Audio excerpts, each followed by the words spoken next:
Hello and welcome to this episode of the Therapist Connect podcast. For this series, we're doing things slightly differently, and we've got a variety of different types of podcast episodes which we'll be releasing over the forthcoming weeks. In this series, we'll also be offering taster podcast episodes. For these episodes, we've searched far and wide for different podcasts, and we've got some sample episodes to put out on our platform and introduce our listeners to all the wonderful podcasts that are out there. If you are interested in appearing in one of our podcast episodes, then send us an email at info@therapist-connect.com and we will send you some details about how you can get your voice heard.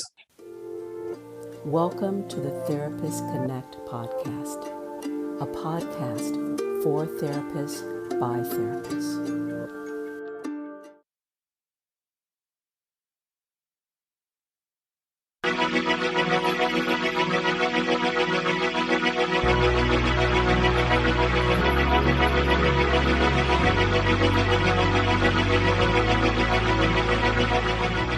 Hello and welcome. I'm Elizabeth Turp, a counsellor, trainer and writer. And I'm Paul Gaunt, a careers advisor, trainer and lecturer. And this is How We Care.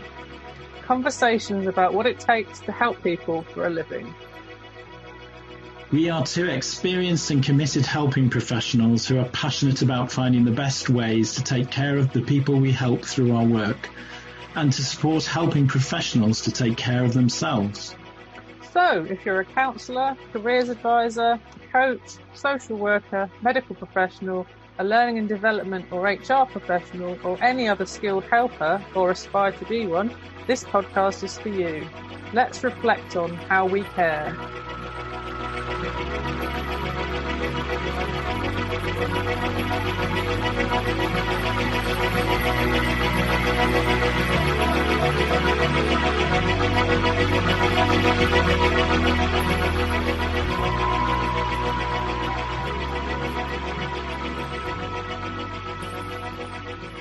Hello and welcome to episode 1, Being with Emotion in Helping Conversations. Elizabeth, as we are making this our very first podcast, it might be a good idea to just revisit how this came about and how we know each other. Yeah. So I wondered if you'd start with going back. It goes back quite a way, doesn't it? It does. I haven't actually worked out how many years because it's a bit scary, isn't it? But yeah, it's probably about 25 years since we first met, isn't it? And we actually met when I was a student at university looking for some careers guidance because I had a very strong sense of what I wanted to do with my life, but I didn't know what profession that was.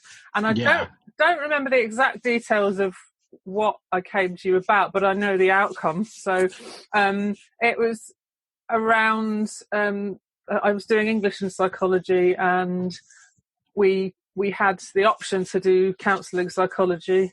And I did that, but I can't remember when I first came to see you, whether it was before or after. That doesn't really matter. But anyway, what I strongly remember, and it's the reason that we got back in touch many years later, really, is that you were really great at what you did. That's what, you know, you were very empathic, just very helpful, because when you're that age and you don't really know what you want to do with your life, it can be quite difficult, can't it, and complicated, and and I kind of feel like you really did help me set out on the right path.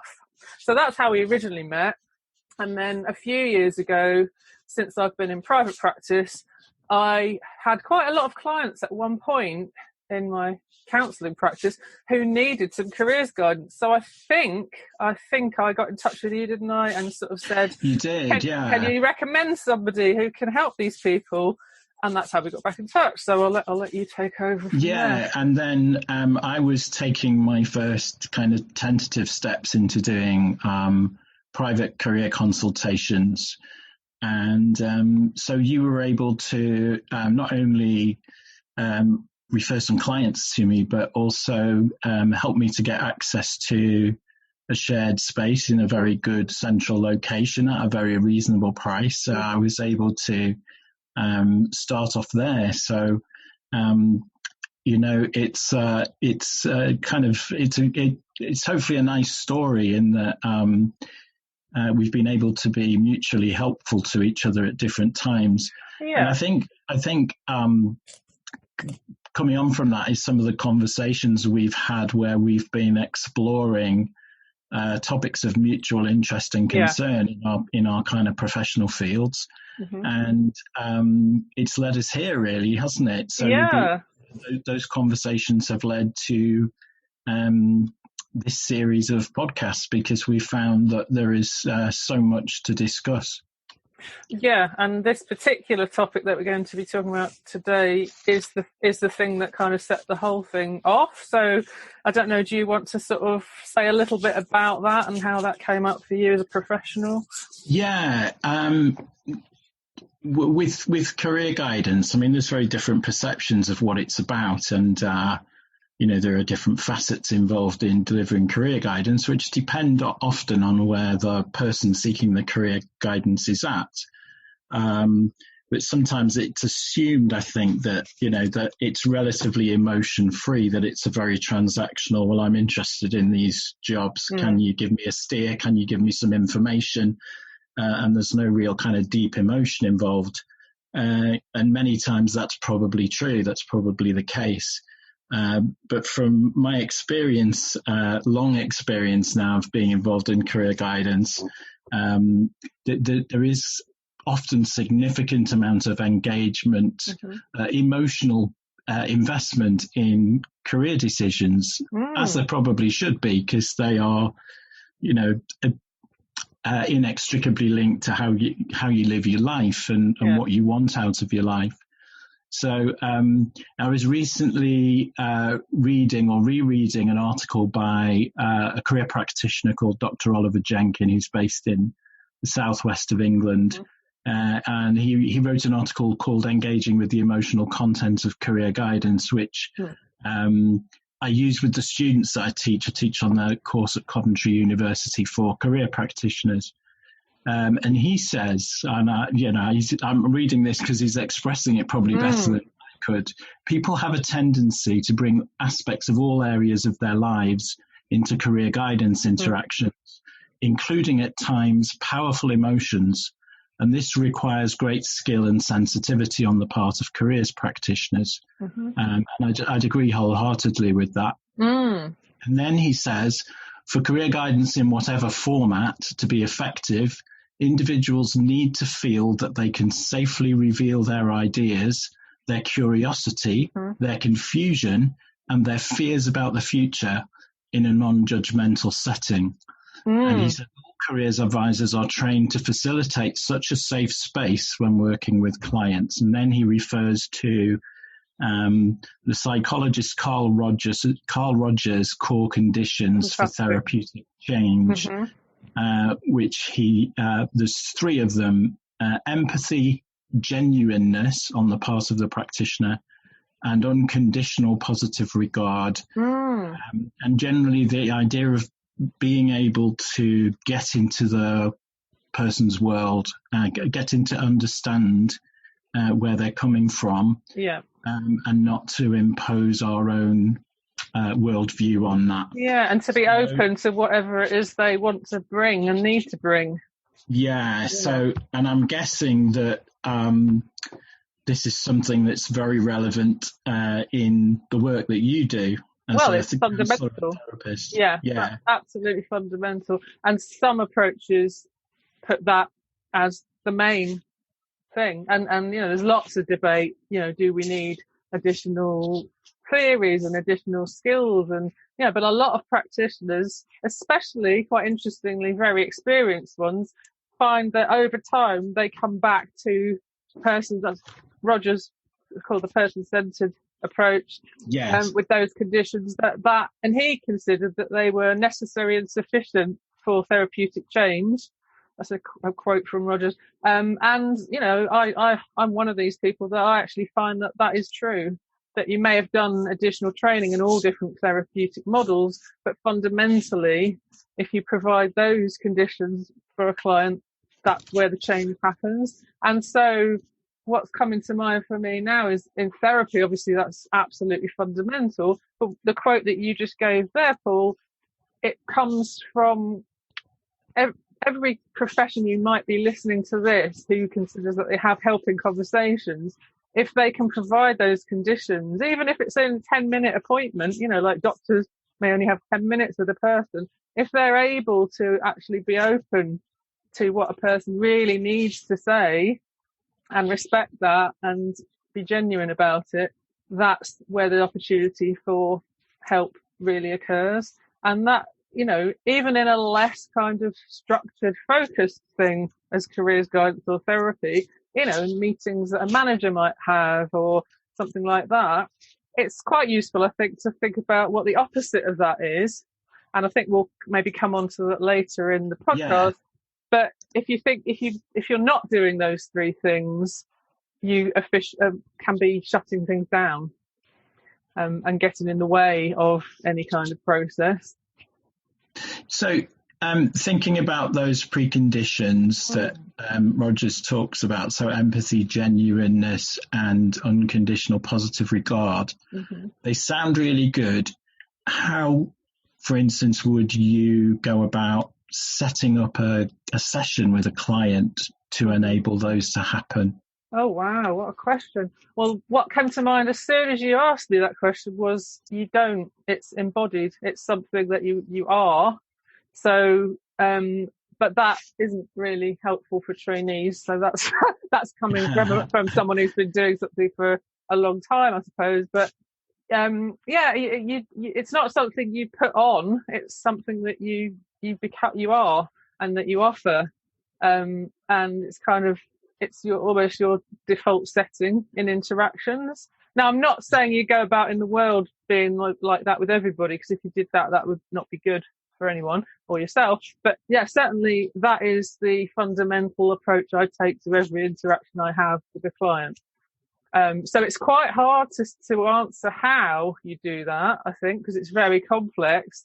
And I mean, I suppose you need to do it to different degrees in different interactions, different professional interactions. Like for me, I have to be doing that the majority of the time, if not all the time. Whereas for, I don't know, a teacher having an interaction with somebody who's got a problem or something, they may need to kind of amplify that for a short part of the time and then go into a different role. So, But it's really difficult to answer because it's very complex. And I think the unconditional positive regard part is something about how you as a professional actually relates to there's lots of different terms, isn't there? There's client, patient, student, supervisee, employee, whatever the relationship is.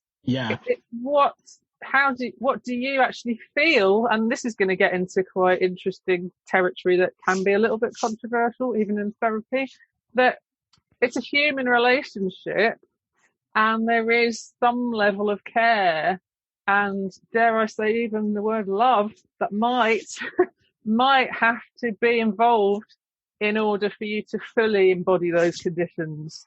Does that make sense? Yes, it makes complete sense. And one of the things I know I discuss with the students on our program is that unconditional positive regard is possibly easy to talk about as a concept. Yeah. But when you've got someone in front of you, you may have a kind of reaction to them in some way, which isn't positive.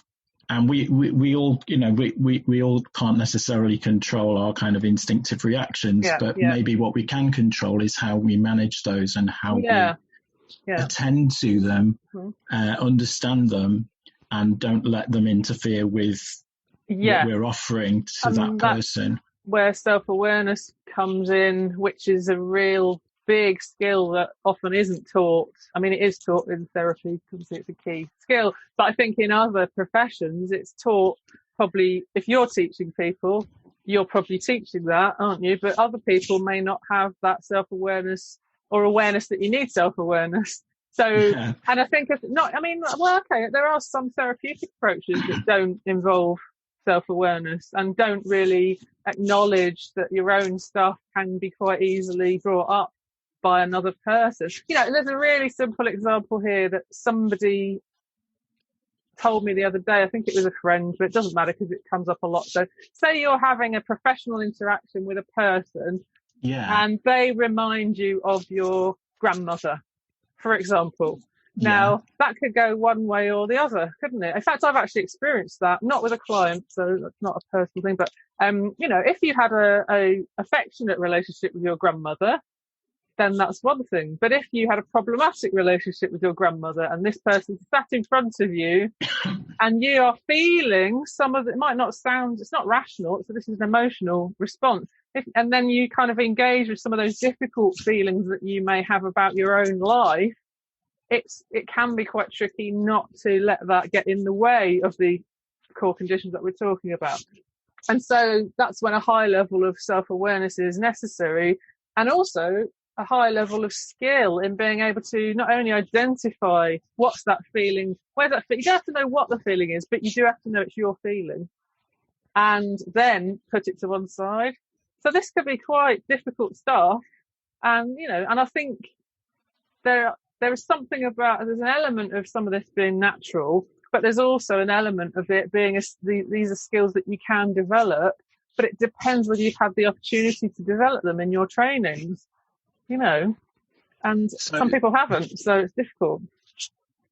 Yeah, so in terms of setting up those core conditions, then I think what you're saying, if I've got it right, is it's as much, if not more, about presence than any particular technique or exactly. That's that perfect. It's exactly about presence. Yeah, and it's brought to mind something I observed. So as part of my role as a lecturer at Coventry, I observe and feedback that our trainees do, and it's brought to mind a particularly good one I saw recently, where so the person had a client who was not in a great place. They'd lost a job, and they were angry about it and trying to make sense of it.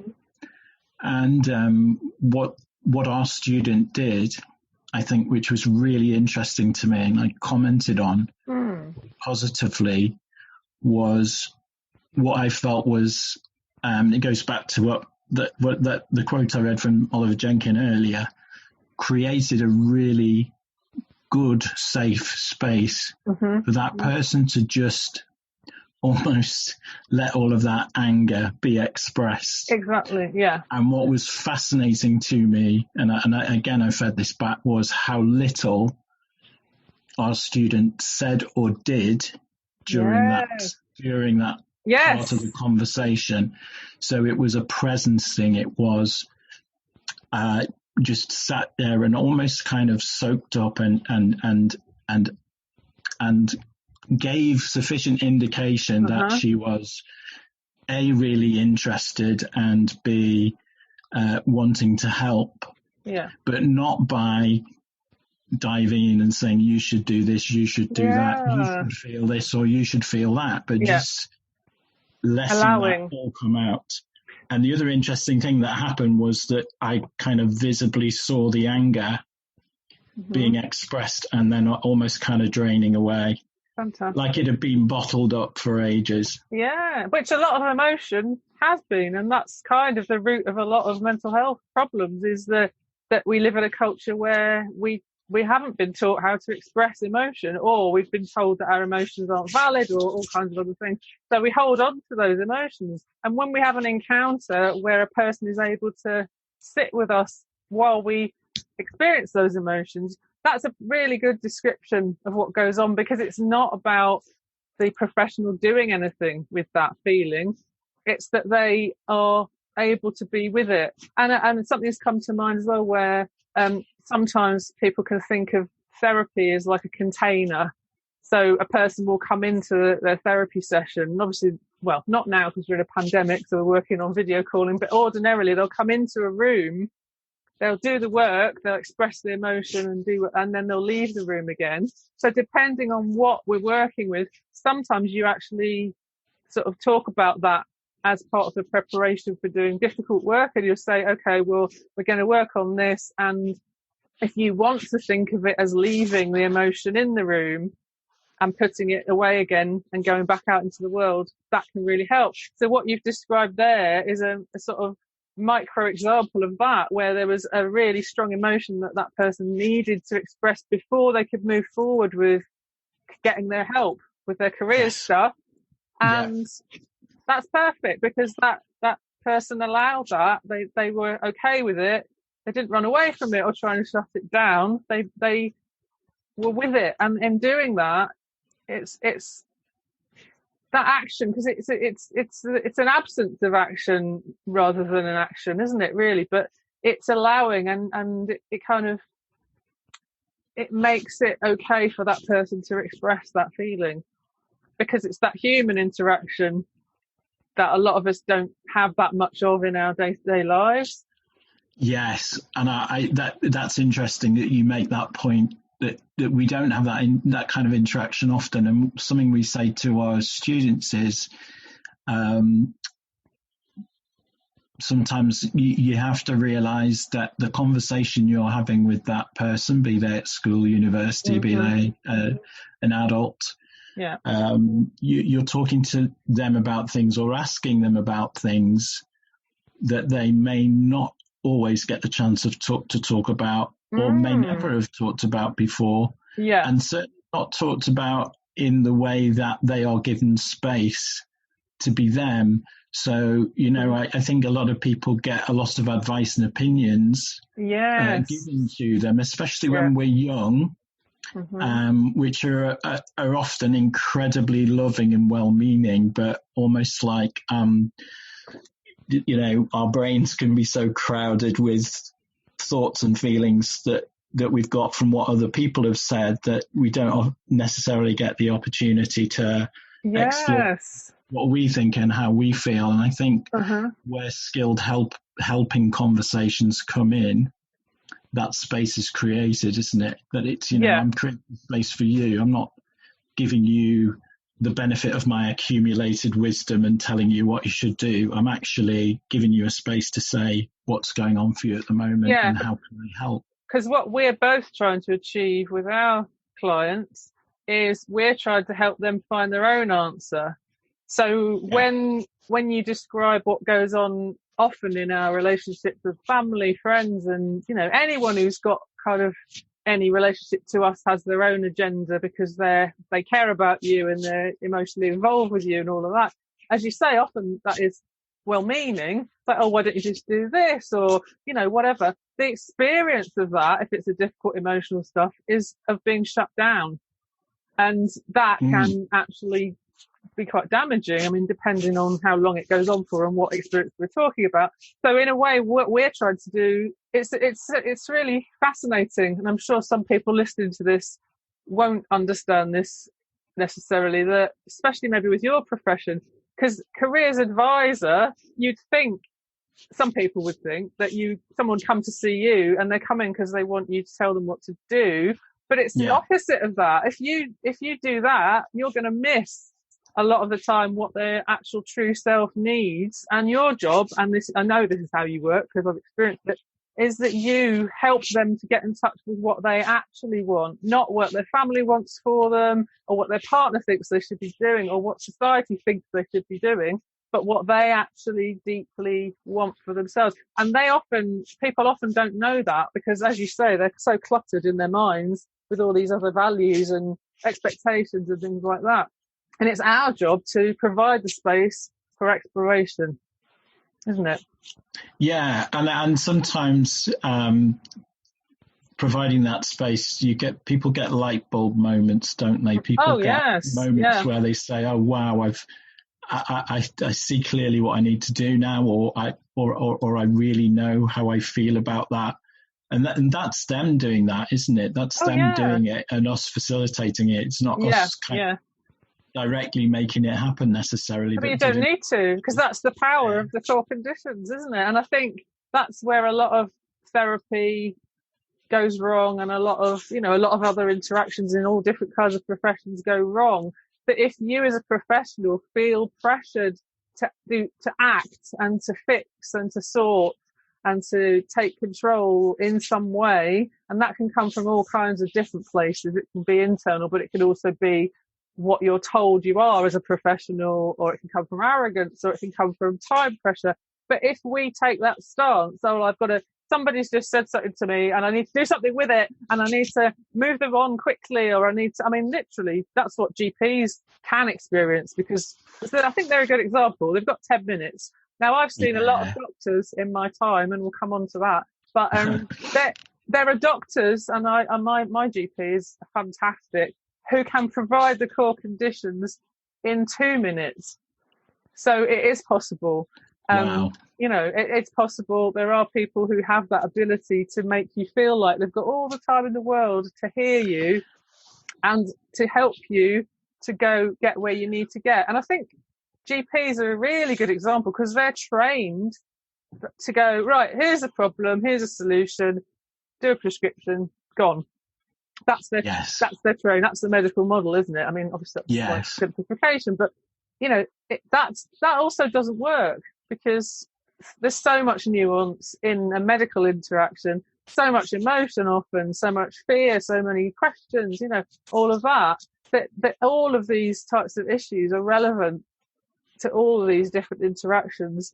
And I think we're talking very positively here, because I think we're both so passionate about the approach that we use and the effect that it gets. But I think we should also touch on what happens if you do the opposite of this, because it can actually be quite damaging. It can kind of reinforce hopelessness, and it can contribute to depression and things like that. If people, I'm talking about when people come for help and they've got a lot of complex issues and kind of, they're feeling very emotionally raw at that particular point, and if they're not received with the openness that we're talking about and the support, that can kind of catapult them backwards. And I've seen it so many times where I've had clients come to me who've seen other therapy professionals who've kind of said the wrong thing to them, or and also in my specialist field, I see it a lot, and I've also experienced it as a patient, where if you've got a particular medical problem and you go and see a doctor who is unable to hear what you're really saying to them, and is kind of got their own agenda. So they might have already decided what the appointment is about, or they might have decided what your symptoms mean, and they're not able to listen to what you're bringing that day, which might be, really a lot of fear, or it might be other symptoms, or it might be all kinds of things. Then that experience can be so damaging.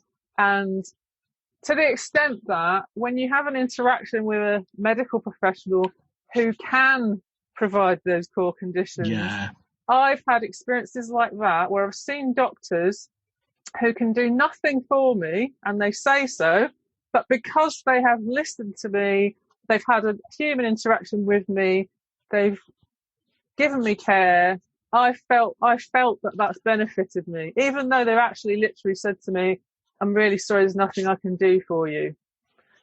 So I don't know if that makes sense, but it makes complete sense, and it's brought to mind somebody, a student who I was trying to help me quite a long time ago, and I was saying, well, maybe you could do this, and he said, no, that I couldn't really do that at the moment because of such and such. And then I said, oh right, okay, well, what about this?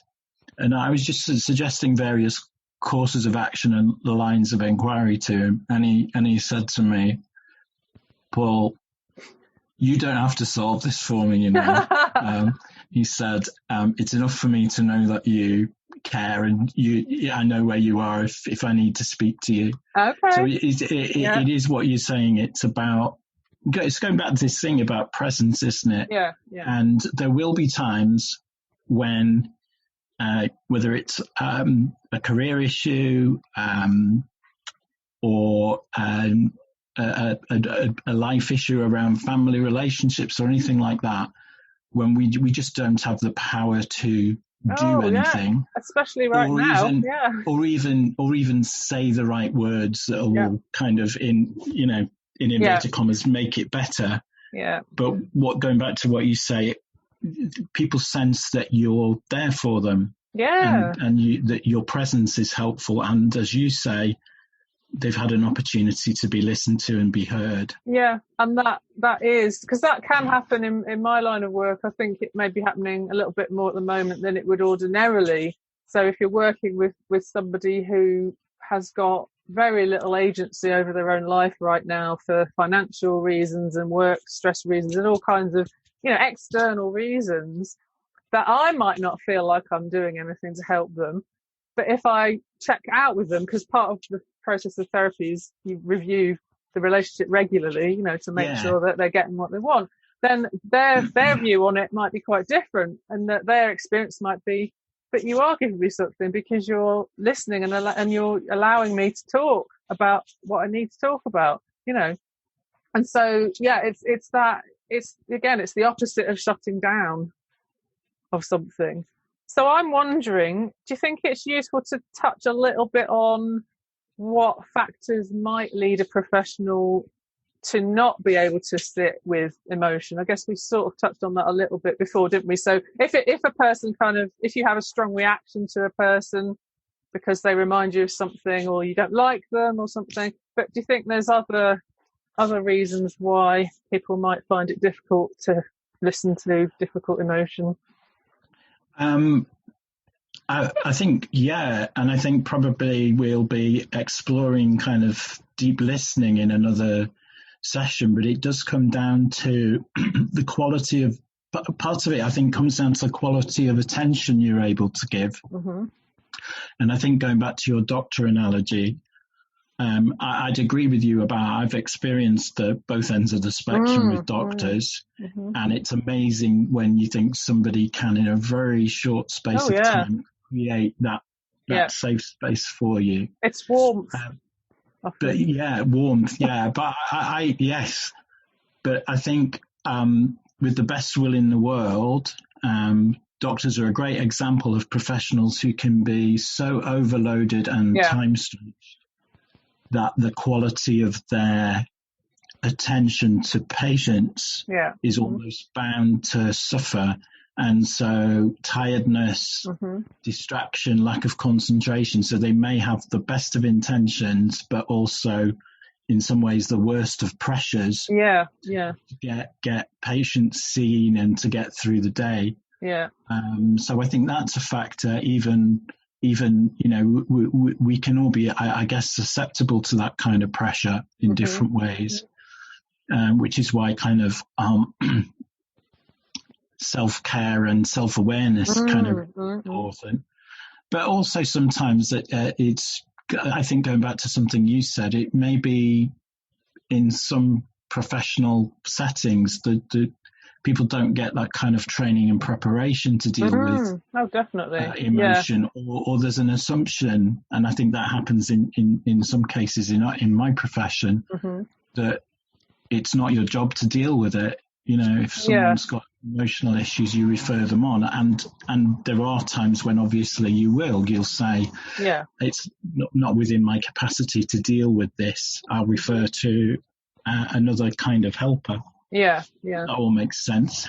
And I think often because I work a lot with people who have come for therapy via their employer, so that literally has happened. So a person is having some difficulties, whether it's personal or professional difficulties, they'll come for some therapy, and the amount of times I hear the way managers kind of often aren't able to be, or can't because of their pressures. But what happens a lot is that managers are in a very difficult position between like higher up managers and their staff, and their kind of focus is so pressured on goals and outcomes and profit that they can shut things down to the extent that it actually makes the problem a lot worse. So I've seen that many times, that if they were able to sit with and acknowledge what their staff member is saying to them just for a few minutes, it could really transform the quality of the relationship and the ability to help them to move forward. But if they are not able to do that, and again, it's there's no blame in this, because obviously there's a lot of pressure, as you say, like with doctors, that but if they all they can do is shut it down because they just they're not the headspace, they're not able, that can compound the problem. Because again, it's a human interaction, even though, in some of the professions we're talking about, you go and you're vulnerable and you're going for a particular type of help, you have expectations about what the help might be. Like you'd hope that a doctor or a nurse would be caring, wouldn't you? And obviously they're not always. You would hope that a therapist, they're not always, but your manager, you wouldn't necessarily think your manager is going to be like that. But on a deep human level, if somebody has responsibility for us, there's always some kind of unconscious relationship that we have to them because they have that authority over us. And there's always something about this person, even if we're not aware of it, this person should be looking after me because they have power over me. And if they don't do that, that can feel very damaging. And it happens on like an organisational level where the staff members feel like infantilized by the way they're treated. I completely agree with that, and I think there's sometimes an attitude of, well, we've given you a job, we pay you wages, we give you holidays, but there's I think sometimes that I know my experience as a manager, I kind of felt a duty of care to the individuals I was managing, and that doesn't mean I have to be involved in every aspect of their life or anything, but just I would want to have a sense of how things were going for them and how they were feeling about things. So you have that care. You have that care. Yeah. Not that there's any obligation for them to share anything of that, but just hopefully to know they could if they needed to. Yeah. Yeah. So I was just to change the angle slightly. I know we'll be looking at self-care in one of our future episodes for helping professionals, but I just wanted to kind of touch on that briefly. In terms of maybe if you don't mind reflecting on the impact on you of dealing with a lot of emotion in your professional, in your day-to-day. So I imagine you could have a day when you've been there for people and they've been expressing a lot of emotion. And I know you're a highly empathic person, so it's not like with Teflon, is it? It's not like you just kind of walk out the door and think none of that is, I can completely drop that. What would you say? So how do I deal with it? How do I kind of look after myself in it?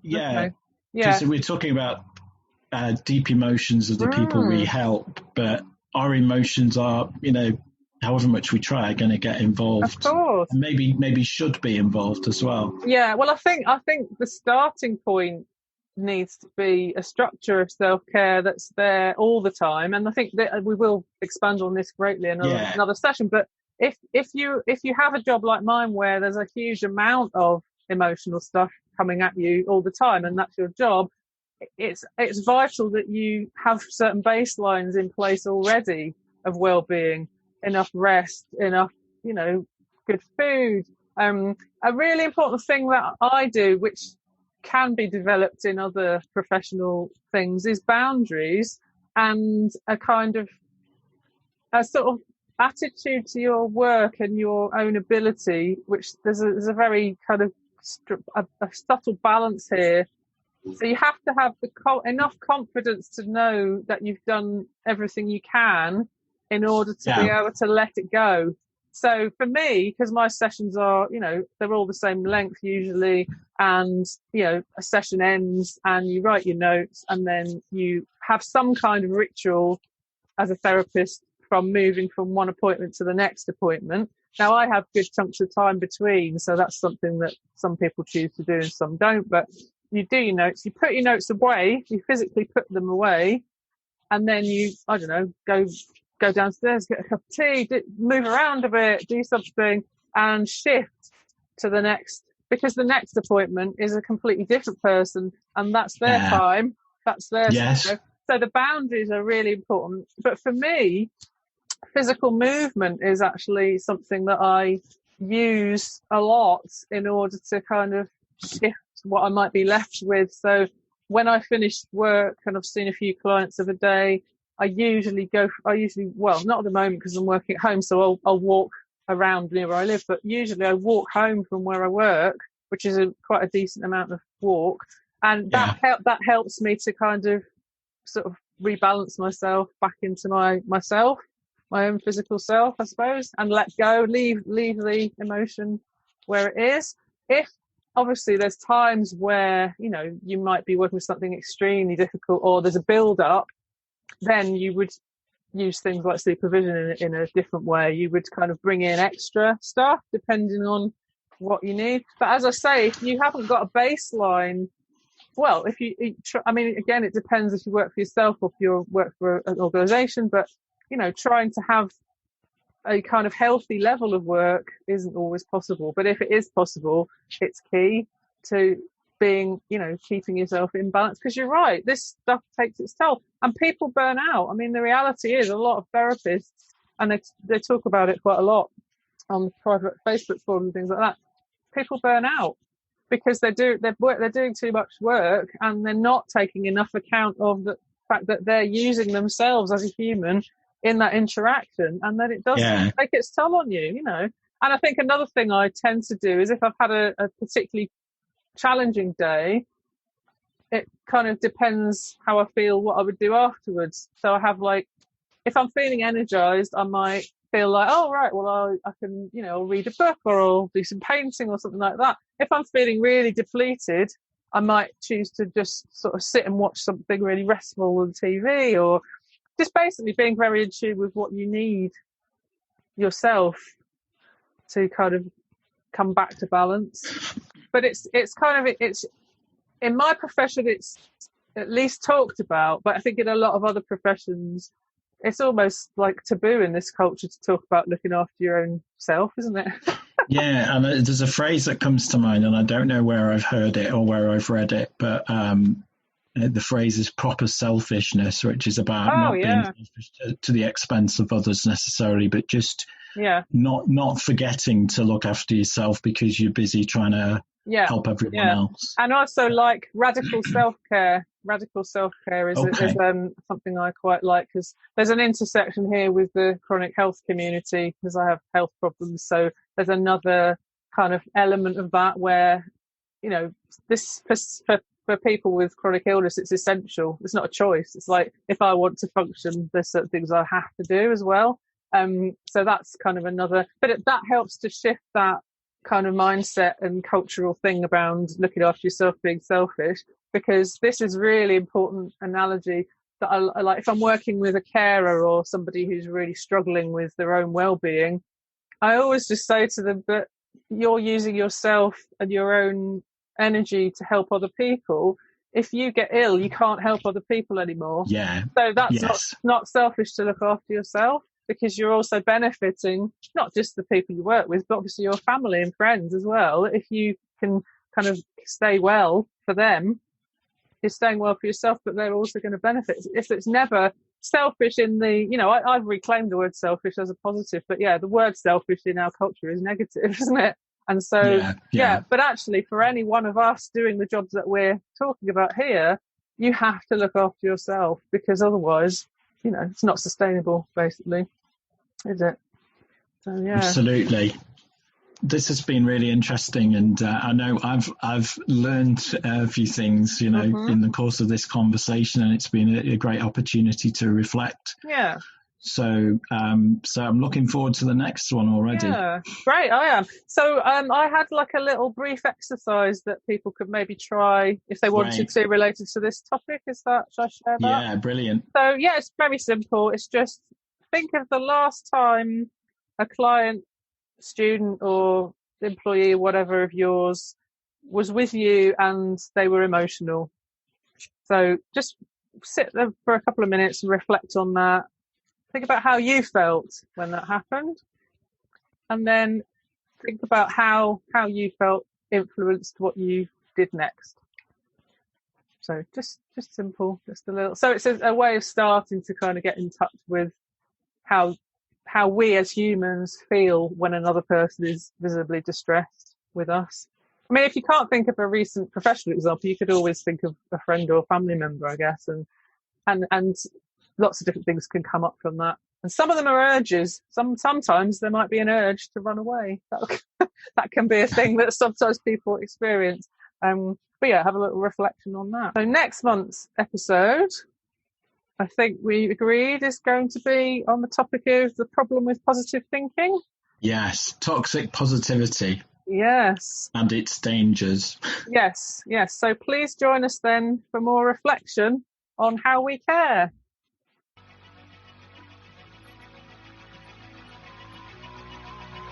Thank you for listening. We hoped you enjoyed this episode. How We Care is brought to you by Elizabeth Turp and Paul Gaunt via Simplecast. Case studies are generalised and do not relate to individual clients. Please subscribe for more episodes, rate us and follow us on Twitter, details in the show notes, for information on upcoming episodes. Many thanks to Ed Tidy for the music and technical assistance. See you next time.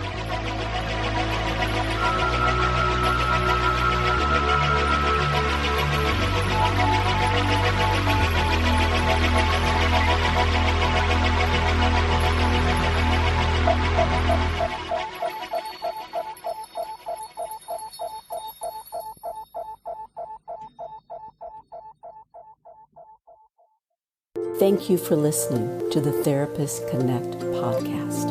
Go to www.therapist-connect.com for more discussions and debates.